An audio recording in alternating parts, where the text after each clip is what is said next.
Hello friends, प्रज्ञा smart classes में आप लोगों का एक बार फिर स्वागत है। आज हम लोग अपनी कॉम्पिटिशन साइंस में बायोलॉजी को और आगे बढ़ाएंगे। आज का टॉपिक है कोशिका विज्ञान। तो कोशिका विज्ञान में क्या पढ़ना हम लोग, भाई कोशिका कैसे बनी, क्या होती है, उसके बारे में सब कुछ अध्ययन यहाँ पे करने वाले हैं हम लोग। पिछली क्लास में हम लोगों ने केवल वर्गीकरण पढ़ा था। तो कोशिका विज्ञान जो है, कोशिका के बारे में थोड़ी सी बात कर रहे हैं हम लोग। सब लोगों को वैसे ये पता तो है कि कोशिका जो है अपने जीवन की किसी भी शरीर की सबसे छोटी कार्यात्मक इकाई होती है, ठीक है। तो और कोशिका हुई जो है जीवन का द्रव्य है, इसलिए आप कोशिका को जीव द्रव्य भी कह सकते हैं। तो कोशिका को जीव द्रव्य किसने बोला, तो आप बोलेंगे पुरकंजे या पुरकिंजे साहब।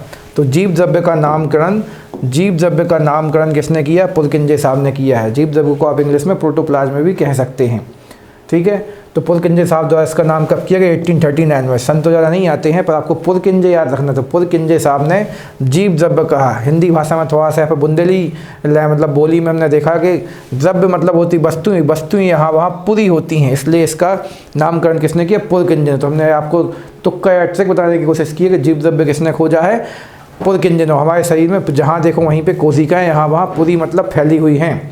अब आगे चलते हैं, जीव द्रव्य होता क्या है, कोशिकाओं से यानी कोशिका एक प्रकार से होती क्या है, जीव द्रव्य क्या होता है। तो जीव द्रव्य एक तरल, गाढ़ा, रंगहीन, पारभासी, ना कि पारदर्शी, मतलब लगता है पारभासी जैसा, जैसे आप लोगों को यहाँ पर दिख रहा है कि आर पार लगेगा, एकदम जेल जैसा, ठीक है। तो यह एक तरल, गाढ़ा, रंगहीन मतलब उसके पास कोई खास कलर नहीं होगा। पारभासी मतलब लगेगा पारदर्शी जैसा, आभासी उसको बोलते हैं पारभासी। लसलसा मतलब हल्का सा चिपचिपा, एकदम वजनदार, ठीक है, वजनयुक्त पदार्थ है। जीव की सारी जैविक क्रियाएँ इसी के द्वारा होती हैं। तो हम लोगों के शरीर में जो भी क्रियाएं होती हैं सब वो जीव द्रव्य के द्वारा होती हैं, इसीलिए इसको आप जीव द्रव्य या प्रोटोप्लाज्म कहते हैं। और जीव द्रव्य को जीवन का भौतिक आधार आप मानेंगे। तो कोशिका जो है, यदि हम थोड़ा सा और डीप में जाने की बात करें तो हम लोग पढ़ रहे हैं कोशिका ही जीवन का आधार। कोशिका के अंदर भी जो कुछ पाया जाएगा, कोशिका के अंदर जो भी पाया जाएगा उसको हम लोग जीव द्रव्य कह देंगे। उसी जीव द्रव्य के अंदर सारी क्रियाएं होंगी जो भी हम लोग आगे जाके पढ़ने वाले हैं, इसलिए कोशिका को जीवन का आधार। और कोशिका के अंदर भी जीवन का आधार किसे कहते हैं, जीव द्रव्य को। तो जीव द्रव्य को जीवन का भौतिक आधार मतलब जिसमें आप कुछ होता देखोगे। भौतिक किसे बोलते हैं, जिसमें कोई चीज़ होती है या होती दिखती है या होती हुई फील होती है, उसको भौतिकी फिजिक्स कहते हैं। तो जीव द्रव्य में सब कुछ होता है। और जीव द्रव्य मेन तो क्वेश्चन बस यहाँ से ये बनता है कि जीव द्रव्य की खोज किसने की, तो आप लगा देंगे आंसर पुरकिंजे साहब ने। तो आगे बढ़ना जारी रखते हैं, इसमें कुछ खास टफ टॉपिक नहीं था। तो अगला पॉइंट रहेगा हम लोग को, जीव द्रव्य जो है उसको भी आप दो भागों में बांट सकते हो। एक तो हो जाएगा कोशिका द्रव्य और दूसरा हो जाएगा केंद्रक द्रव्य। तो हम लोगों की जो कोशिका होती है, कोशिका के पास अब जो भी जीव द्रव्य हैं उनको भी आप, यानी कोशिका के पास जो भी है वो जीव द्रव्य था, ठीक है, उसको भी आप चाहे तो दो भागों में बांट सकते हैं। एक तो कोशिका द्रव्य, ठीक है, इसमें क्या बोलेंगे आप, किससे मानेंगे कोशिका द्रव्य, यह कोशिका में कोशिका झिल्ली के बीच होता है। जैसे कि मोस्टली लोगों को पता है कि सर कोशिका के पास एक सामान्यतः इस टाइप की गोल जैसी संरचना होती है, ठीक है। तो ये यदि हम इसके जरिए इस चित्र से भी समझाने की कोशिश करें तो ये मान लीजिए हमारी कोशिका झिल्ली है। तो कोशिका झिल्ली और इस बीच के पूरे भाग को हम लोग एक शब्द में क्या कह देंगे, तो आप बोलेंगे सर कोशिका द्रव्य कहेंगे, ठीक है। कोशिका द्रव्य ये साइटोप्लाज्म है, यहाँ झिल्ली से लेके अंदर केंद्रक तक, केंद्रक को बस छोड़ देना इस वाली भाषा में, ठीक है। और दूसरा हमने कहा केंद्रक द्रव्य, तो केंद्रक द्रव्य क्या होगा, है कोशिका में केंद्रक के अंदर होता है। तो यदि हमारा ये केंद्रक है, ये काला काला जो भाग आपको दिख रहा है, तो इसके अंदर वाली चीज़ को हम लोग क्या नाम दे देंगे, केंद्रक द्रव्य। और ये सभी क्या है हमारे, तो ये सभी हो जाएंगे हम लोगों के जीव द्रव्य। केंद्रक लिखते नहीं बनना, हम लिख के दे रहे हैं, देखिए भैया। तो ये हो जाएगा हम लोग केंद्रक, और उसके अंदर पाया जाने वाला द्रव्य क्या हो जाएगा, केंद्रक द्रव्य कहलाएगा। यदि हम यहाँ से अपना आभासी चित्र बनाएं तो मान लीजिए हमारी कोशिका की झिल्ली है। अब यहाँ पे हम लोग आगे जाके गोल्जी काय, माइटोकॉन्ड्रिया से बहुत सारे पदार्थ पढ़ने वाले हैं कोशिका के अंदर। तो इन सभी पदार्थों को हम लोग एक शब्द में क्या कह सकते हैं, तो आप बोलेंगे सर कोशिका द्रव्य कहेंगे। इन सभी पदार्थों को एक नाम में आप कोशिका द्रव्य कहेंगे। अंदर होता है केंद्रक। अब केंद्रक के अंदर भी डीएनए, आरएनए और मेन तो केंद्रिका वगैरह पाए जाएंगे, तो उनको आप एक शब्द में क्या कह दो, केंद्रक द्रव्य। तो जो केंद्रक के अंदर होगा उसको आप लोग केंद्रक द्रव्य कहेंगे, और जो कोशिका के अंदर है वो कोशिका द्रव्य। तो एक प्रकार से तो केंद्रक द्रव्य भी कोशिका द्रव्य का भाग बन सकता है। बाकी यहाँ पे उसका वर्गीकृत किया गया है सब कुछ जीव द्रव्य। जो केंद्रक के बाहर और कोशिका के अंदर है सो वो कोशिका द्रव्य, और जो केंद्रक के अंदर होगा सो उसको आप नाम दे देंगे कोशिका, गलत बोले हम, केंद्रक द्रव्य। तो इतना टफ नहीं है, उतना इंपॉर्टेंट भी नहीं है, इसलिए इस पर हम ज़्यादा ध्यान नहीं देते हैं, आगे बढ़ जाते हैं। तो जो पीछे आप जीव जब्ब पढ़ते आ रहे थे, उस जीव जब्ब का 99% भाग जो होता है केवल 4 तत्वों से मिलकर बना होता है। उन 4 तत्वों में सबसे नंबर 1 पे कौन आएगा, तो आप लोग बोलेंगे ऑक्सीजन, ठीक है। तो ऑक्सीजन कितना होगा उसमें 76%। फिर नंबर 2 पे कौन आएगा, कार्बन, तो कार्बन होगा 10.5%। हाइड्रोजन कितना होगा, तो केवल 10%। और सबसे लास्ट में आएगा नाइट्रोजन, तो 2.5%। तो हम लोगों की जो कोशिका है, इस कोशिका के सभी अंगों को मिला के एक शब्द में आपको जीव जब्ब कह देना है। और इन जीव जब्ब को बनाने में भी इन 4 तत्वों की एलिमेंट्स की भूमिका सबसे महत्वपूर्ण होती है, जिसमें नंबर 1 पे आएगा हम लोगों का ऑक्सीजन 76, कार्बन 10.5, हाइड्रोजन 10% और नाइट्रोजन 2.5 मतलब 2.5%, ठीक है। और हम लोगों को पता है कि ऑक्सीजन और हाइड्रोजन ही मिलके क्या बनाते हैं, पानी बनाते हैं। तो कोशिका जब्ब के पास भी सबसे ज़्यादा क्या होता है, पानी। और तो उसका मतलब है जीव जब्ब में सबसे ज़्यादा जो पानी होता है, उसके पानी की प्रतिशतता कितनी होती है, 80%। तो जीव जब्ब मतलब कोशिका के अंदर भी हम लोगों का 80% क्या घुसा होता है, पानी घुसा होता है। यदि इसको हम लोग अपनी कार्बनिक और अकार्बनिक मतलब ऑर्गेनिक और इनऑर्गेनिक कंपाउंड्स में बांटने की कोशिश करें, तो जीव जब्ब में अकार्बनिक और कार्बनिक यौगिकों का अनुपात 81:19 होता है। 81:19 मतलब अकार्बनिक पदार्थ ज़्यादा होते हैं और कार्बनिक पदार्थ थोड़े से कम है, 19%, यानी 100 की अपेक्षा 19। तो ये आपका प्रतिशतता भी हो जाएगी और साथ में अनुपात भी है। अच्छी बात ये है इसमें, ठीक है। तो यही कार्बन कुछ अपने दूसरी चीज़ों से क्लियर करके अपनी प्रतिशतता थोड़ी सी बढ़ा लेता है, ठीक है। तो कार्बनिक यौगिक हो जाएंगे 19 और अकार्बनिक कितने रहेंगे, 81। तो ये भी आ चुका है एग्जाम्स में, इसलिए इसको हमने शेयर भी किया और थोड़ा सा ध्यान दिलाने की कोशिश भी कर ली है आप लोगों से। तो कुछ खास नहीं, सब फिर से बोल दें, कोशिका तो जीवन का आधार है। कोशिका के पास जो जो पदार्थ हैं उनको आप एक शब्द में बोल देंगे जीव जब्ब। अब उन जीव जब्बों को भी आप 2 भागों में बांट देंगे, कोशिका जब्ब और केंद्रक जब्ब। तो कोशिका के अंदर जो चीज़ पाई जाएगी लेकिन केंद्रक के बाहर, उसको आप कोशिका जब्ब कह देंगे, और जो केंद्रक के अंदर होगा उसको आप केंद्रक जब्ब कह देंगे, ठीक है। थोड़ा सा आप लोगों को एक तो चीज़ याद रखनी, कोशिका के अंदर जीव जब्ब के अंदर कितना भाग पानी होता है, तो 80%। और दूसरा अकार्बनिक और कार्बनिक का अनुपात कितना है, तो 81:19 या फिर 81:19। और वही सेम प्रतिशतता में भी हो जाएंगे, 100 के सामने 21 और 19। तो इसको आप लोग थोड़ा याद रखें और रिवाइज करें, कोई डाउट बनता है तो हमसे शेयर करें। बाकी खास टॉपिक कठिन तो नहीं है, आगे चलते हैं। तो अब बात आती है कोशिका की। आखिर कोशिका क्या होता है, तो कोशिका जो है जीवन की सबसे छोटी इकाई, बल्कि जीवन की सबसे छोटी कार्यात्मक और संरचनात्मक इकाई, मतलब हमारे शरीर में या जीवन को आगे चलाने में सबसे छोटा अंग कौन कार्य करता है, तो आप लोग आंसर लगा देंगे कोशिका करती है। या फिर सबसे छोटी चीज़ जो मिल के बनी है तो वो भी कौन है, कोशिका ही है। तो कोशिका ही मिल के सब कुछ बनाएगी, कोशिका भी अपना काम करती रहती है। इसलिए हम लोगों के बॉडी में चाहे किसी भी जीव की हम लोग बात कर रहे हो, कार्यात्मक और संरचनात्मक दोनों स्थितियों में सबसे छोटी इकाई कौन बनती है, कोशिका बनती है। अगला पॉइंट क्या रखा, कोशिका के अध्ययन को आप हिंदी में तो कोशिका विज्ञान कहेंगे, तो कोशिका अध्ययन के विज्ञान को आप इंग्लिश में चलता है हम लोग की परीक्षा में तो साइटोलॉजी, हिंदी में भी इस प्रकार से लिखा आएगा साइटोलॉजी। कोशिका विज्ञान तो लोग नाम से ही पकड़ लेंगे, ठीक है। तो साइटोलॉजी,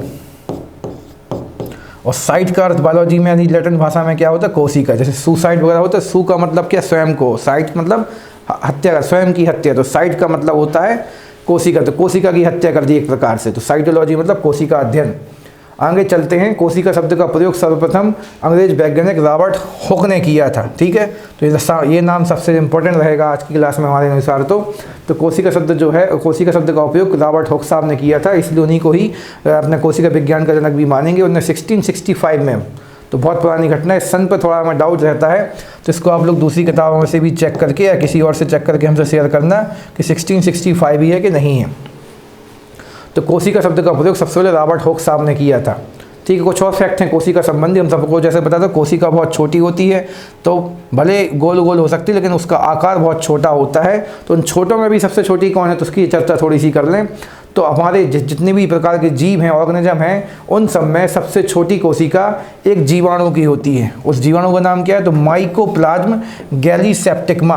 तो इस नाम का जो हमारा जीवाणु है, ठीक है, इसकी कोशिका सबसे छोटी होती है, ठीक है। बल्कि ये तो कोशिका अवस्था में ही होता है, तो कोशिका अवस्था में इसके पास यदि एक कोशिका भी होगी तो उसका नाम भी हम लोग क्या रख देंगे, माइकोप्लाज्म गैलीसेप्टिकमा। तो इसके पास सभी प्रकार के जीवों में सबसे छोटी कोशिका होती है। जीवाणु बहुत छोटे होते भी हैं, बस आपको माइको, और माइक्रो का मतलब यदि हम माइको को माइक्रो करते हैं तो माइक्रो का अर्थ भी क्या होता है, छोटा। तो सबसे छोटी कोशिका इसकी होती है। सबसे लंबी कोशिका, तो सबसे लंबी कोशिका हम लोग की तंत्रिका तंत्र, जिसको आप लोग आगे जाके CNS PNS के नाम से हम लोग मस्तिष्क मस्तिष्क और मेरुरज्जु, तो पूरे उसमें केवल एक ही कोशिका फैली होती है, ऐसा हम लोग मान सकते हैं। तो सबसे लंबी होती है, ठीक है। छोटी हो गई कौन सी, आपकी जीवाणु की, और सबसे लंबी हो गई तंत्रिका तंत्र की। अब लेकिन बड़ी मतलब आकार में, तो आकार में बड़ी किसकी हो जाएगी, शुतुरमुर्ग के अंडे की। इसमें कुछ लोग डाउट में रहते हैं, तो आप लोग ये ध्यान दे लेना, लंबी के मामले में लगाना आपको तंत्रिका तंत्र, और बड़ी के मामले में क्या लगाना आपको, शुतुरमुर्ग के अंडे की। तो मतलब ये लंबी के साथ साथ चौड़ी भी होगी, आकार इसका फैल जाएगा।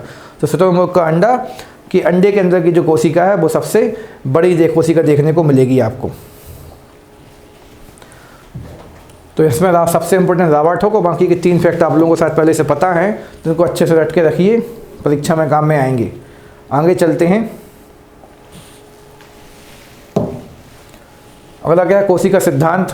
तो कोशिका सिद्धांत का प्रतिपादन किसने किया, 1838-39 में, ठीक है। तो किसने किया, स्लाइडेन और स्वानसन, 2 वैज्ञानिक थे इन लोगों ने।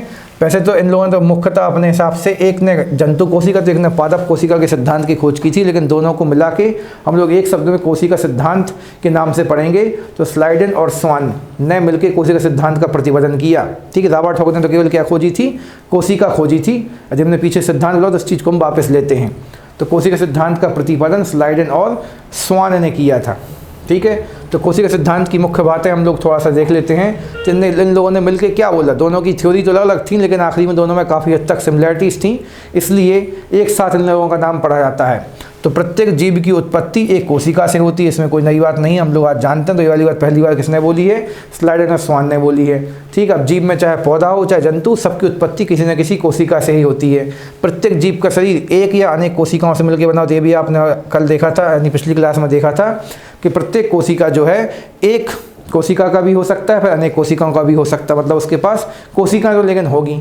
तीसरा पॉइंट क्या लगा, प्रत्येक कोशिका एक स्वाधीन इकाई है। हम लोगों ने ये भी पढ़ लिया, प्रत्येक कोशिका एक स्वाधीन इकाई है, मतलब एक कोशिका भी चाहे तो अपना काम कर सकती है और पूरे शरीर को आगे बढ़ा सकती है, तथापि सभी कोशिकाएं मिलकर काम करती हैं, ठीक है। तो प्रत्येक कोशिका अपने आप स्वतंत्र है, लेकिन तब भी इनमें एकता होती है और सब मिलकर काम करती हैं। ये भी बात कौन ने बोली, स्लाइडेन और स्वान ने बोली।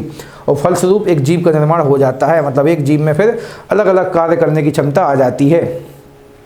अगला फैक्ट क्या लिखा, कोशिका का निर्माण जिस क्रिया से होता है उसमें केंद्रक मुख्य अभिकर्ता फिर क्रिया का काम करता है। सबसे इंपॉर्टेंट कौन काम कर लेता है कोशिका के अंदर, केंद्रक, ठीक है। तो कोशिका का निर्माण भी जिस क्रिया से होता है उसमें सबसे, जहाँ जाके हम लोगों को अभी कोशिका विभाजन पढ़ना है, तो कोशिका विभाजन में सबसे महत्वपूर्ण भूमिका कौन निभाएगा, केंद्रक। ऐसा आप करके आपको याद रखना है। तो इस जो हमने 4 बातें आप लोगों ने शेयर की हैं, ये चारों बातें किसी 4 आदमी ने नहीं की थी, ये चारों बातें केवल 2 आदमियों ने की थी। इनका नाम क्या है, स्लाइडेन और स्वान साहब। तो कुछ खास नहीं है, आस-पास आपको फैक्ट याद रखना है। कोशिका सिद्धांत मतलब कोशिका के बारे में सारी बातें मुख्य रूप से किसने बताई, स्लाइडेन और स्वान ने, जबकि कोशिका की खोज किसने की थी पीछे, रॉबर्ट हुक साहब ने। आगे बढ़ते चलते हैं, अब कोशिका की भी चर्चा कर लें। तो कोशिका जो होती है 2 प्रकार की होती है, ठीक है। तो कोशिका को भी हम लोगों को 2 प्रकार में बांटना, जो हम कल ही आपसे बार बोल रहे थे कि एक तो हो जाएगा प्रोकैरियोटिक कोशिका और दूसरा हो जाएगा यूकैरियोटिक कोशिका। इसको हम लोग अपनी प्रतियोगी परीक्षाओं में व्यवहारिक रूप से किस रूप में वर्गीकृत कर सकते हैं, प्रोकैरियोटिक मतलब अविकसित या अल्प विकसित, ठीक है, जो कोशिका पूर्णतः विकसित नहीं होगी। अभी आगे जाके हम लोग कोशिका के बहुत सारे अंग पढ़ने वाले हैं, तो इस वाली प्रोकैरियोटिक कोशिका में सारे के सारे अंग या तो नहीं होंगे या फिर कुछ अंग होंगे तो वो उस प्रकार के नहीं होंगे जिस प्रकार से इनमें विकसितता आ जाए, या फिर जिस प्रकार के यूकैरियोटिक में होते हैं। और यूकैरियोटिक कोशिका को हम लोग एक शब्द में क्या बोल सकते हैं, विकसित कोशिका।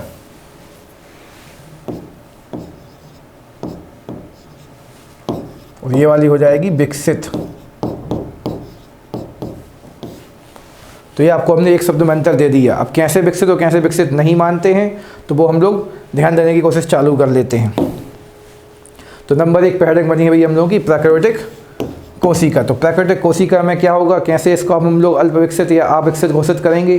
तो इन कोशिकाओं में हिस्टोन एक प्रोटीन होता है, ये थोड़ा सा याद रखना है, काफ़ी आता है परीक्षाओं में।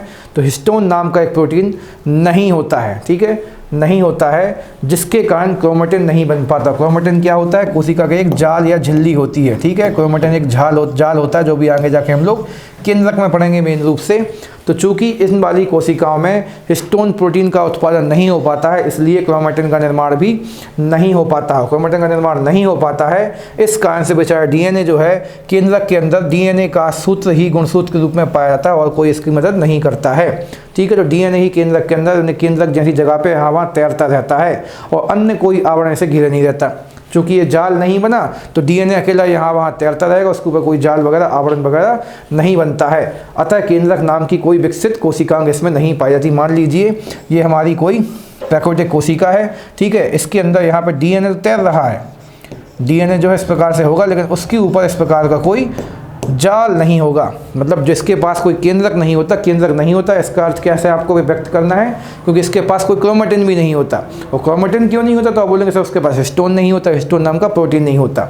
तो हिस्टोन नाम का प्रोटीन नहीं होता, इसका अर्थ क्रोमेटिन नहीं बनता और क्रोमेटिन जाके डीएनए जैसी चीज़ों को घेर नहीं पाता, अर्थात केंद्रक की रचना नहीं हो पाती और बेचारी कोशिका कैसी रह जाती है, अविकसित रह जाती है। तो ऐसी कोशिकाओं को आप एक शब्द में क्या कह देंगे, प्रोकैरियोटिक या प्रैकैरियोटिक सेल कह देंगे, कोशिका कह देंगे।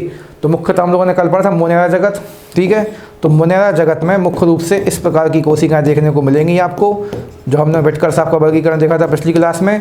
तो मोनेरा जगत में सबसे पहले तो क्या थे, हमने जीवाणु, अब उसी में हमने कुछ आर्की और कुछ आपको साइनोबैक्टीरिया बताए थे और कुछ नीले हरे शैवाल।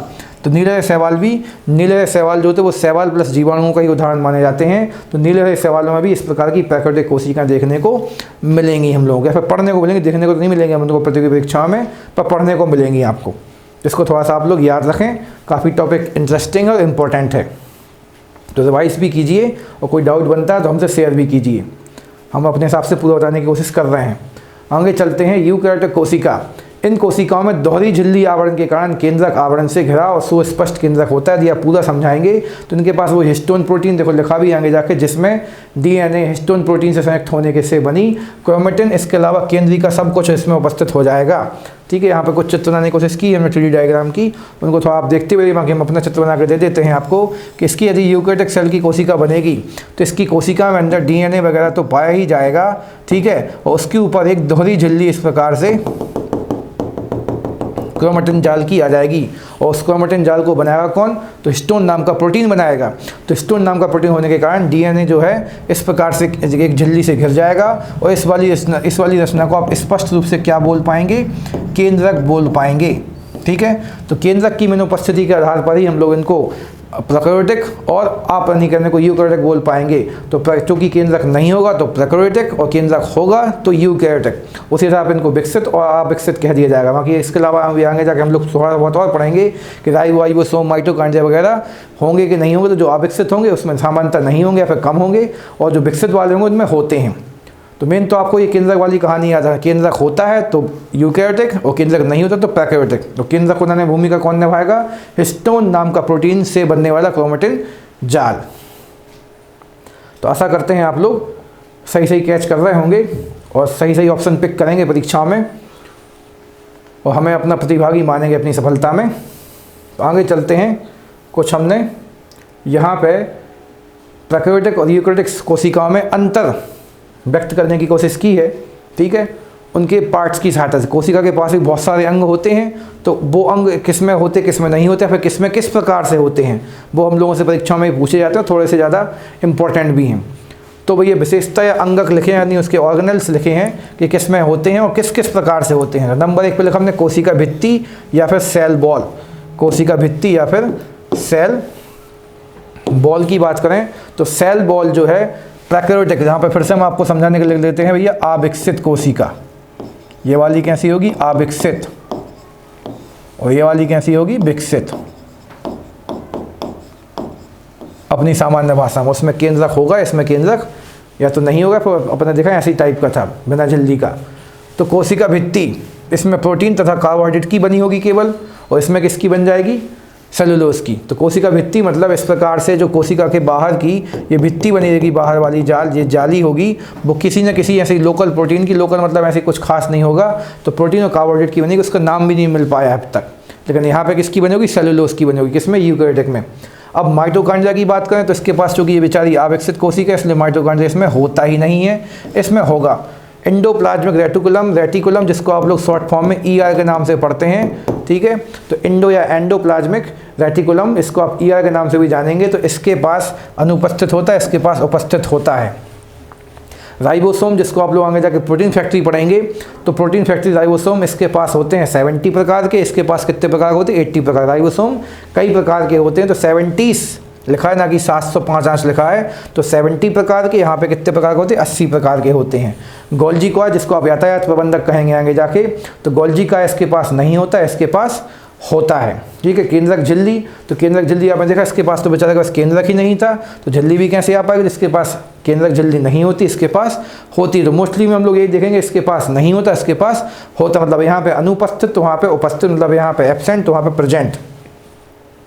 लाइसोसोम, जिसको आप सुसाइड बैग कहते हैं, फिर अपनी आत्महत्या की थैली कहते हैं, इसके पास अनुपस्थित होता है, इसके पास उपस्थित होता है। आगे जाके वैसे इनको हम लोग और थोड़ा डीप में पढ़ेंगे इन सभी अंगों को। अभी तो हम केवल आप लोगों को यहाँ पे प्रोकैरियोटिक और यूकैरियोटिक में अंतर के पर्पज से इनको बता रहे हैं। डीएनए यहाँ पे बेचारा अकेला पड़ा था, यहाँ पे पूर्ण विकसित हो जाएगा। हमने पीछे बताया था ना कि एकल सूत्र के रूप में अकेला पड़ा रहता है, यहाँ वहाँ घूमता है, उसके बाहर कोई आवरण नहीं होता है, इस कारण से एकल सिंगल होता है, यहाँ पर सिंगल फॉर्म में होता है, यहाँ पे पूर्ण रूप से विकसित हो जाएगा, अपने हेलिक्स मॉडल दिखलाएगा, ठीक है। कसाबी का मतलब होता है फ्लैजेला, फिर एक प्रकार से अपन लोग मान सकते हैं कूटपाद, ठीक है। कहानी अपना क्या बोलते हैं, कोशिका के पाद को या पाँव को, ठीक है, पाद को, पाद लिखा होता है मोस्टली किताबों में, पाद मतलब फ्लैजेला, तो कोशिका के अंग यानी पाँव को हम लोग बोलते हैं कसाबी का। तो इसमें एक तंतु होता है, इसमें 11 तंतु, मतलब वो यहाँ पे एक तंतु की सहायता से चलेगा, इसमें 11 तंतुओं की सहायता से चलेगा। अब बात होती केंद्रिका की, तो इसमें अनुपस्थित होता है, इसमें उपस्थित होता है, मतलब इसमें नहीं, क्योंकि चूंकि केंद्रक नहीं है, तो केंद्रक के अंदर केंद्रिका कहाँ होगी नहीं पता है, इसलिए केंद्रक इसमें नहीं होगा, इसमें केंद्रिका नहीं होगी, इसमें केंद्रिका होगी। सेंट्रोइड्स की बात हो रही है। और आगे चलते सेंट्रियोल, जो मुख्य रूप से हम लोग के कोशिका विभाजन में सहायता करता है। तो यहाँ पे चूंकि देखो सेंट्रियोल मतलब सेंटर, और सेंटर मतलब केंद्रक, तो चूंकि केंद्रक भी इसमें नहीं था, इसलिए सेंट्रियोल भी इसमें नहीं होगा, इसमें होगा, ठीक है। श्वसन मतलब ये लोग रेस्पिरेशन तो करेंगे, तो ये अपनी प्लाज्मा झिल्ली से, बाहर वाली झिल्ली से ही कर लेगा, इसमें कहाँ से करेगा, माइटोकॉन्ड्रिया की सहायता से। तो ये थोड़ा सा ज़्यादा इंपॉर्टेंट हो जाएगा, ठीक है। तो माइटोकॉन्ड्रिया की सहायता से कौन श्वसन करेगा, अपनी यूकैरियोटिक कोशिका। लिंग प्रजनन, तो लिंग प्रजनन की बात करेंगे तो इसमें भैया नर मादा टाइप के अलग वैराइटीज पाई जाएंगी अपनी कोशिकाओं में। तो प्राकृतिक कोशिकाओं में ऐसा कुछ नहीं होगा कि ये जीवाणु जो कहने को जीवाणु या विषाणु आया है वो नर प्रकार का था कि मादा प्रकार का, ऐसा कुछ देखने को नहीं मिलेगा। मतलब प्राकृतिक कोशिका में कोई लिंग प्रजनन देखने को नहीं मिलेगा, पर यूकैरियोटिक कोशिका में विकसित मिलेगा। प्रकाश संश्लेषण, यदि कोई जीव ऐसा है जिसके पास प्राकृतिक कोशिका है और वो प्रकाश संश्लेषण करना चाहता है, तो उसके अंदर एक थाइलेकाइड नाम की, ठीक है, थाइलेकाइड नाम की संरचना विकसित हो जाएगी। ये भी थोड़ा सा ज़्यादा इंपॉर्टेंट बनता है, नया टॉपिक है, इसलिए आप लोग इसको थोड़ा ध्यान रखें। हम फिर से बोलते हैं, हमने पीछे बताया था आप लोगों को कि जीवाणु जो होते हैं वो भी सामान्यतः अपने मन से अपने आप ही अपना भोजन बना सकते हैं, मतलब सामान्यतः प्रकाश संश्लेषण टाइप का चीज़ वो भी करेंगे, तो उनके पास उनकी कोशिका में एक थाइलेकाइड नाम की संरचना विकसित हो जाएगी। तो प्रकाश संश्लेषण थाइलेकाइड में होता है। और यहाँ पर तो क्लोरोप्लास्ट, कोई बड़ी बात नहीं मिली, क्लोरोप्लास्ट मतलब वही आपका क्लोरोफिल, आप लोगों को याद रहती है। यूकैरियोटिक कोशिकाएं पौधों में थी, पादप में थी, और उनमें क्लोरोप्लास्ट होगा। कोशिका विभाजन, इसमें अर्ध नहीं लिखना था, अर्ध लिखा हुआ है मान लीजिए, तो अर्धसूत्री प्रकार का होता है, ठीक है। वहाँ पर किस प्रकार का होता है, अर्धसूत्री या फिर समसूत्री, ठीक है, दोनों प्रकार का हो सकता है। यहाँ पर लेकिन केवल किस प्रकार का होगा, वैसे हमारे ख्याल से तो यहाँ पे आसूत्री लिखना है ना, गलत हो जाए, यहाँ पे अर्ध की जगह पे भी हम क्या करते आसूत्री, एमिटोसिस है ना, आसूत्री प्रकार का होता है, मतलब कोई खास कोशिका विभाजन देखने को नहीं मिलेगा। ये थोड़ी सी प्रिंटिंग मिस्टेक हो गई है। तो कोशिका विभाजन जो प्राकृतिक कोशिकाओं में किस प्रकार का होता है, आसूत्री प्रकार का होता है, मतलब ना तो मियोसिस ना माइटोसिस, एमेटोसिस प्रकार का। तो मेनली तो आपको देखो ये ध्यान देना है कि जहाँ पे अनुपस्थित है तो वो तो आपको मोस्टली केंद्रक की सहायता से समझ में आ जाएगा। जहाँ जहाँ केंद्रक होना, मतलब इसमें केंद्रक नहीं होता और केंद्रक के अंग जो हैं वो इसमें नहीं होंगे, दूसरे वाले यूकैरियोटिक में होंगे। तो मेन तो आप लोगों को थोड़ा सा एक बार हम यदि फिर से इसको क्लियर करके टिक लगा देंगे, ज़्यादा ध्यान किस पर देना, जो भूल जाते हैं पर परीक्षा में ज़्यादा आते हैं। तो आप लोग देख रहे हैं यहाँ पर वैरायटी दिख रही है, आपको वैरायटी यहाँ पर दिख रही है, बाकी में तो उपस्थित अनुपस्थित दिख रहा है, ठीक है। यहाँ पर डीएनए हमने वैसे समझाया था पीछे, ओरिजी भी है, और आप लोग इसको ध्यान दे पा रहे हैं। कसाबी का मतलब फ्लैजेला, ठीक है। और श्वसन भी थोड़ा सा इंपॉर्टेंट है, बाकी है तो बहुत इंपॉर्टेंट, मतलब कि आसानी से याद हो जाएगा। लिंग प्रजनन भी समझ में आ जाएगा हमारे ख्याल से आप लोगों को। प्रकाश संश्लेषण थोड़ा सा ज़्यादा इंपॉर्टेंट हो जाएगा, उसको थोड़ा सा सुधार के आप लोग ध्यान देना, ये असूत्री लिखा है। तो इस प्रकार की चीज़ें इन दोनों में अंतर विकसित कर लेती हैं। ठीक है। तो ये हो जाएंगे हम लोगों की यूकेरियोटिक और प्राकृतिक कोशिकाओं के मुख्य रूप से अंतर या उनके अंगों की संरचनाओं में विभिन्नता। तो आगे जाके हम लोगों को अब इन्हीं के क्या है, इन्हीं के मतलब इनके अंदर की मतलब इन चीज़ों में क्या होता है, किस प्रकार का होता है, वो हम लोगों को पढ़ना है। तो आज हाल फिलहाल के लिए आप लोगों से हम विदा लेंगे और आगे इसको जारी रखेंगे। Thank you and best of luck.